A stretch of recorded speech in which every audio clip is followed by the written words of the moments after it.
Welcome to the Confessions of a Group X Instructor podcast. For group exercise junkies and enthusiastic classgoers, we'll explore and uncover authentic, thought-provoking, and heartwarming industry education and inspiration from entertaining, badass fitness pros. And now your host, creator of Warrior Rhythm, Warrior Strength, Warrior Combat, Warrior Revolution, and Warrior Kids Group fitness brands, Ellen DeWord. Here we grow.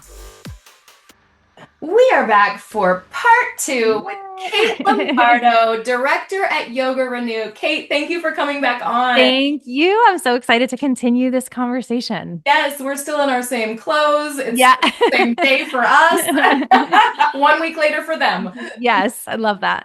So we're going to be talking about money mindset for yoga teachers and fitness instructors. And I can't wait to pick your brain on this topic. But before we do, would you tell us, how did you get into yoga to begin with personally? Yeah.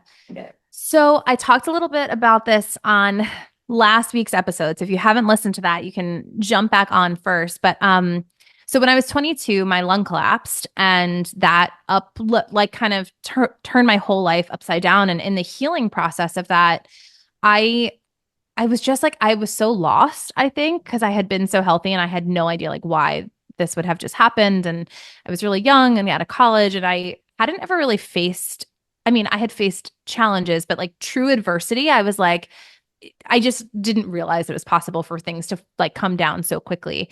And in the healing process, I was working out. I was doing Zumba, which was a big craze at the time. Oh yeah. I wanted to dancing my little booty off. And I came to a gym to take a Zumba class, and I was late and missed it.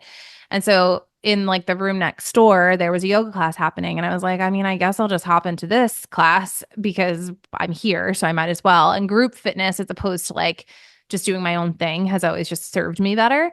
So I jumped into this yoga class with zero prior experience. At the time, I could not touch my toes. I was also deep in this healing process where I was I wasn't out of shape at that point, but I was not, I was getting back into things for sure.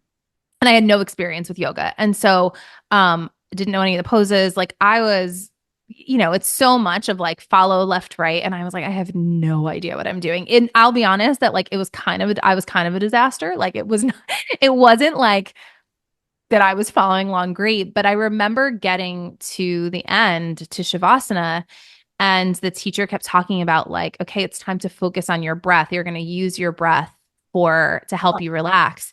And I was just laying there crying, because for me, my breath had been this thing that I was so angry at, because it was related to breathing, was the stuff that had just put my life into such struggle. And now this thing was giving me control of it back and helping me to find such a sense of peace. And I was okay, I'm hooked on this aspect of it. This is so interesting. And then I was too scared to go back. So I did a yoga DVD video. Again, I'm aging myself, at home for 3 months in my living room because we talked last week, but I'm 5'8". I grew very fast. I was never really flexible. So that was really challenging for me. I didn't have what you would, people will look at pictures of me if you go on my Instagram now, and they're there's no way you could never touch your toes. I was I swear on my life, never could touch my toes in my entire life until I got into yoga. And so yeah, I did it at home, which I would not recommend anyone doing. That was a crazy decision. Now I'm please go back to a class and have a teacher teach you correctly. But at the time I did it. Was it your pride and you didn't think you were good? Yeah, I think I was just I was nervous. I feel I'm very extroverted and outgoing, but I just felt weird walking to a space where everyone seemed to know the vibe and know what to do, and I felt I didn't. Were you good at Zumba? You were doing Zumba classes? Yeah, I was good at Zumba because I danced. I did musical theater growing up. So that felt familiar for me. I could follow choreography, but I literally didn't know a single pose, anything that poses were called. So it was just, and it was not in a wonderful way. I mean, it made me fall in love with it, but it was at a gym where I feel it wasn't a beginner, walking into a beginner series at a yoga studio where they're let me teach you this. It was kind of just you follow along, and I didn't really know how to follow along. So it was my own stuff. I'm sure if I had told the teacher I was new, she would have been oh, let me help you. But I was just self-conscious and in like a weird space. But after I got comfortable 3 months later, I went back and I kept going, and it really just became the thing that I stuck with. And still, I mean, that was almost 20 years ago, and maybe not quite 18 years ago. And it's like been the constant really that I've done other, of course, forms of fitness and things like that that I also love, but I've stuck with it since then. So did you enjoy, obviously you said you enjoyed the Shavasana and that like attention to breath being, healing and therapeutic. Yeah. Did you enjoy the class itself too? I did. I liked about this. Yeah. Of what we said last week too. Like, it's just so, I found yoga painfully boring. So like at the opposite of you, like, it was like, I'd get up and I wanted to be, this is where I'm opposite of you. I'm like super hypermobile, like double jointed. I'm like, I can, bend in every, I look like a yoga girl when I'm not, I didn't earn it. I mean, and so I'd like think this is for me, and I would go and I would like get up in the morning and go take a class, and it was like 90 minutes. And then there's like 15 minutes of Shavasana at the end. And I'm just like, when can I leave? And like I was just laid down for 8 hours. Now I got to lay down for 15 more minutes. I just found it so hard to love. It did bite me later. Later I got the bug, and now I love all that. It just took so. I think too, it's like, it's so dependent, right? Yoga is such a broad term. Like there's so many styles, there's so many types. And the one that I was in was definitely like a flowy kind of power vinyasa class. Yeah. So, and I think that like, so there was movement. It wasn't like just like, I mean, I teach vinyasa and yin are the two styles that I primarily teach. And they're like total opposites, right? Like I think if I had walked into a yin class, I would have been like, what is happening right now? Which is how I felt when I like what I thought of yin when I was doing vinyasa for so many years. I was like, oh, yin's so easy. And then I actually took a yin class and I was like, oh my God, this is so hard. It's like, but like until I actually did it, like and what I imagined was not like remotely what it's like. So it was like still fast and flowy, and I liked it, but I guess, I don't know. I liked it and then I kept doing it, I would say. But I don't know that I didn't find it like fun, if that makes sense. Like Zumba was like fun for me because it like came easy, but there was something that drew me to it that was like, you're supposed to keep doing this. So for our non-yogi listeners, vinyasa is more of like a yang. It's more of a like fast, fun, flowy, sweaty. And yin is like, there's no strength component to it. It's just like body weight, deep, getting your fascia. Like deep stretching. Like opening all your joints and like the stuff that like you otherwise just sitting in don't get to. It's a whole different vibe. Something else that you said in there talking about your first class and everything that's really interesting to me is that in Shavasana you cried. And I do think the yoga, it gets us in, it does open us up. The heart and the hip opening and the stillness and having to sit still. That's why I didn't like it, because I didn't like parts of myself. It's hard to like sit with your shit. I'm sorry, I don't know if I'm allowed to say that, but like it's hard. What I meant. Like, I wasn't comfortable in my skin, and I didn't want to be in my head. And that's why I didn't like it. Totally. I want to keep going. I seek distraction, and I seek, I wrestle with feelings of discontent, and so that's why I just makes me squirm and squiggle. But 100%. But so many people, even in our rhythm classes, like it's such a common thing to end up in tears. It's beautiful. It's really beautiful. So vinyasa and yin are your favorites, which is cool because they're night and day. Like total. They're like good balance for each other, I feel like, which is nice. Absolutely. And so those are your favorites, and you're gonna need to make me finish my yin. Yes, I do. It's, what I like about yin, especially for anyone, even if you're not, even if you don't teach like another style of yoga, I think what yin is a really nice compliment to is anyone who works with athletes, like people who are very athletic and focus so much on the strength component. What yin really does is, like you mentioned, like allows you to get into the fascia, and the goal of it is really to target the connective tissue in a way that's safe, right? Like we don't work out our joints in a yang like activity. You're not like, oh, let me get into my ligaments. Like that's not safe at all when you're like under heat. And what yin really seeks to do is to make sure to increase the mobility in like a very slow, safe way, using gravity, releasing muscle engagement so that the fascia can open up, which is super important. I mean, especially if we talk about like aging, getting older, like just doing the strength is also dangerous. And so I think it's like a really interesting yoga practice. Sorry, my kids just came home, so they're probably noisy in the background. Okay. They can walk in the room, it's fine. Okay. We're instructors, cool. Thank you. Lots of kids. 2 little ones at home. Yeah, I feel like yin is like flirting with the brink of pain. Not pain. Totally. Like yes. flirting, Discomfort. Just kind of flirting with the brink. Yes. Sensation. Yes. But yeah, it's I love it so much. And something else you said, and then we'll talk money. What I love about yoga, because I said I'm so hypermobile. Like my knees bend backwards, my elbows bend backwards, all that stuff. I lacked the strength and stability in yoga poses. And then I think of like there's someone, he's a friend of mine, and he actually listens to the show sometimes, and he would not mind me sharing it all. He's in his 70s. Okay. Had 2 knee replacements, and he's always been a track athlete. I live in Eugene, Oregon. It's like track town, USA. Yeah. Everyone's an outdoor athlete here. Sure. And he's just tight as a knot. Like you talk, like he can't touch his toes. You know what I mean? He's tight as a knot. And I love that he and I can be in the same pose, triangle or whatever. Yeah. And for me, there's like strength and stability to be had. Yes. And for him, there's flexibility and mobility. I know those are different.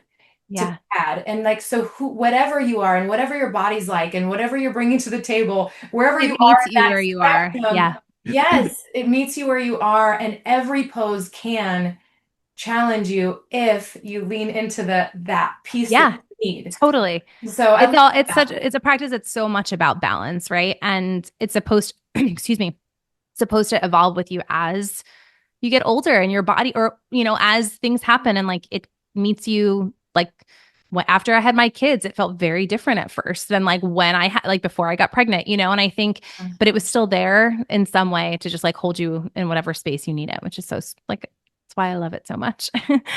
So anyway, okay, your kids are, so let's get into the heart. You could go slip into mom mode, but so let's talk about money and instructor pay and what do you, just, I don't know.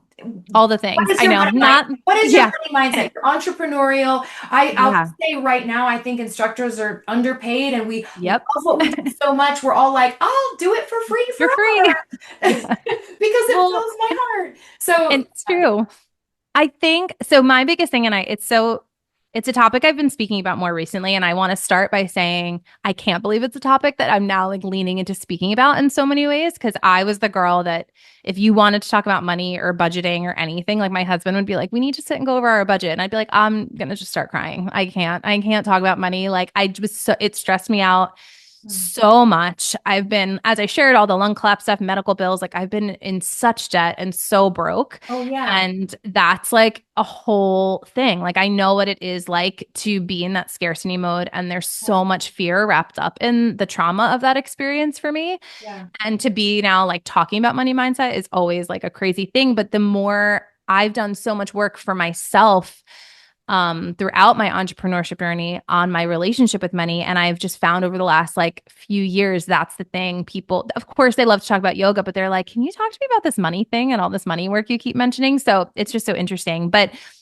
really, I think I'm so passionate about it because I agree. We work in an industry, these billion-dollar industries, and then the instructors are often like running around crazy to try to make ends meet. And I saw that as a problem for myself. I still see it as an industry-wide problem, which is like a separate conversation. But when I was like, how do I empower myself to get better at this, is really when I started to say, like, if I'm going to do this, I need to treat myself like an entrepreneur and a business owner and not just labeling myself as a yoga teacher or just an instructor. Like, what do I do to round out a full and complete business? And how do I get good at this? And I did a lot with strategy for a while, and I've gotten really good at the strategy, but I still wasn't seeing the financial jumps that I had wanted to see. And it wasn't until this happened for me in 2018. I was like, what do you mean by strategy? Money making like strategy? learned about like the email marketing and social media Okay, strategy and got sales, okay. like the business strategy component of it.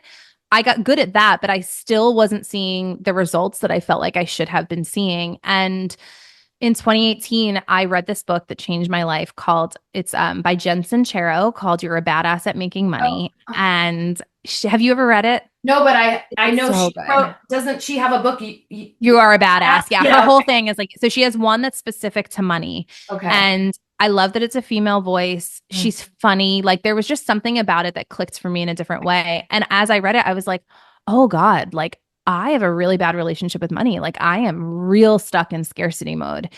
And that unlocked a journey for me to just like undo so much of the way that I thought about money and to understand just like how much of it was like my own fault with like how I treated my money, how I spoke about money, the way I related to money. I mean, and it really, in doing that work, is when things started to change and open up and when my business grew. And I like it's always still an evolving process, but moving from that scarcity space to a more abundant mindset was just key to the success of my business overall. Wow. And Yeah. and I like what you said earlier too about relabeling the way you even spoke about yourself instead of calling yourself a yoga teacher, but an entrepreneur. And and that's really when that started true. Like at that time where I was like, oh, I need to if I can't just I could sit around and complain about that this is an industry problem, or I could solve the problem for myself, right? And empower myself to fix this. Oh, good. Yeah, it's so important. And was part of that also just claiming your own worth and value? Yeah. I think for me, it was two things. It was one, understanding my own worth and value and starting to say, like, as you said, we're like, I love this so much. I would do this for free. And that's nice. And I think so many people, instructors, group fitness, yoga, you can still serve and do things for free and help people, but you can also charge, right? Like now I'm like, okay, I'm going to charge for my services. I know my worth. And actually, what that has done is then allowed me to be like, my business is stable. I can give scholarships to our teacher trainings, right? Like I don't need every single person to be a paying customer because like my money is good. And it's actually allowed me to give and serve more to the people who need it when I actually felt like I was assigning the value and stepping into my own worth. So I think that's the first thing. And the second thing is that I was really afraid that if I made more money, people would think that I was greedy. Like that for me was like when I really dove into my relationship with money, I was like, oh, I think people who have a lot of money are greedy. And that was like a really tough belief that I realized I had held for a long time when I had to learn like, no, greedy people do greedy things with money. There's a lot of good people that do really, really good stuff with their money who help people and help solve childhood hunger and cure diseases. Like all of that comes from money too. And it was learning to reframe that and go like, I could, if more yoga teachers, group fitness instructors, people who want to do good in the world held more wealth, like we could do so much good. And I think making that shift has empowered me to like not feel guilty around saying like, no, I want to make more money, So true, because a lot of us are some of the best people in the world. Yes, we have totally. big hearts. We love people. Yes. It's like a mission and a ministry, and it's a service. So true.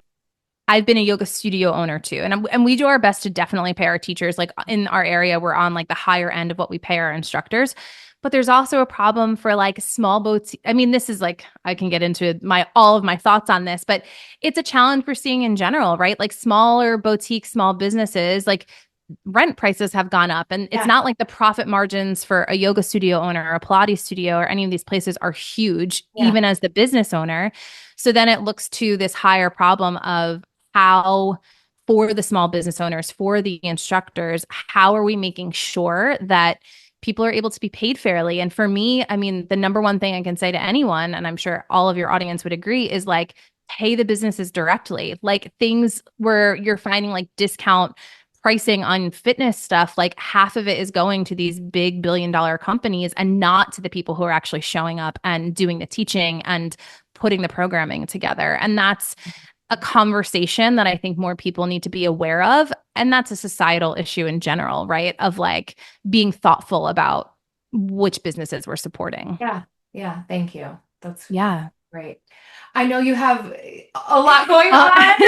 I'm so sorry about that. No, I really, this show, like, we're very come as you are. And thank you. Well, I appreciate the grace on that. No, it's not grace. It's just, I like authenticity. Your kids are home, your kids are home. Okay. So any other thoughts on making this mindset shift as an individual before? Yeah. I think the first thing is just to understand that it's like the last thought I would say is if this is work that you're interested in doing, like it's not linear and it doesn't happen overnight, right? Like I said, like it's 2025 right now. 2018 is when that started for me. In 7 years, I've made a ton of progress, and still there are moments that stuff comes up and that like I now know things to like help myself get rewired on it. But I think just starting to like do the scary stuff about being like, so where am I at with money? Like, it's not a topic that feels comfortable in life to talk about it. Throw it into the fitness and the yoga world, and people are like, oh my God, this is the conversation that we're going to have. But it's also this thing that like literally every single one of us needs, right? It's like the fact that it is something that's so awkward to talk about when everybody needs it, it shouldn't be that awkward. And I think that the more that we open ourselves up to honest conversations about it and to like starting to do the work around just being willing to retrain our minds a bit, the more empowered we can become to use it as like a foundational tool to build our businesses and to facilitate that growth. Yeah. So, yeah. Great. All right. If you guys didn't hear last week's episode, it was one of the best confessions we've ever had. So you'll need to go back and listen. But what's your confession? Oh my goodness. I don't know if I'll be able to top that one. No, it's okay. Probably I would say that like the other kind of confession from a group fitness standpoint, this one is like a little less, last one's was like funny, embarrassing. This one's probably just more heartfelt and emotional, is that I don't think that there's anything that like makes me feel a greater sense of emotion than just watching like a group of people come together in a collective experience. For me, it's always like when you can get a group of people like in Shavasana, but whatever type of fitness you're doing, like at the end to feel like the collective shift of everybody. Like, I think it's probably like 50% of the time that I'm just actually sitting up there like crying because I just think it's like the most special thing in the world. And so I feel like group fitness instructors in general are like superheroes kind of up there and serving as much as they can. So yeah. Oh goodness. Well, thank you so much. Thank you so much for having me. Again, if you are a Warrior Rhythm instructor, you can log into your instructor portal and you can see how you can receive a massive discount on your 200-hour yoga teacher training through YOGARENEW. Kate, tell us how they can find you on social and how they can find YOGARENEW. Absolutely. So for YOGARENEW, we are at YOGARENEW on Instagram and yogarenew.com. My personal Instagram is at kate.lombardo. And I actually have linked there if anyone's interested. I have a free like 3-day money mindset makeover that'll just like come straight to your email. It's super fun. There's like journaling prompts and pep talks for me. So that's linked in my Instagram if anyone's interested. Awesome. Yeah. Yes, me. Yeah, it's fun. It's like it's a fun way to just like start that work. So and thank you for the book recommendation as well. Oh my gosh, yes, you're a badass at making money. Like run out and buy it yesterday. It's such a good. Okay, well, Kate, it has truly been a pleasure. Thank you so much for your time. Thank you for having me. I'm sure our worlds, even though East and West, will collide. For sure. Okay, bye. Thank you. Bye. Thank you for joining in on the Confessions of a Group X Instructor podcast. If you're interested in becoming a Warrior Instructor, go to warriorinstructors.com. But if you want more and found this episode amazing, please give us a rating. And with a simple click to subscribe, we'll invite you back to our next episode. So remember, be brave, be bold, be blessed. And above all, listen, learn, love.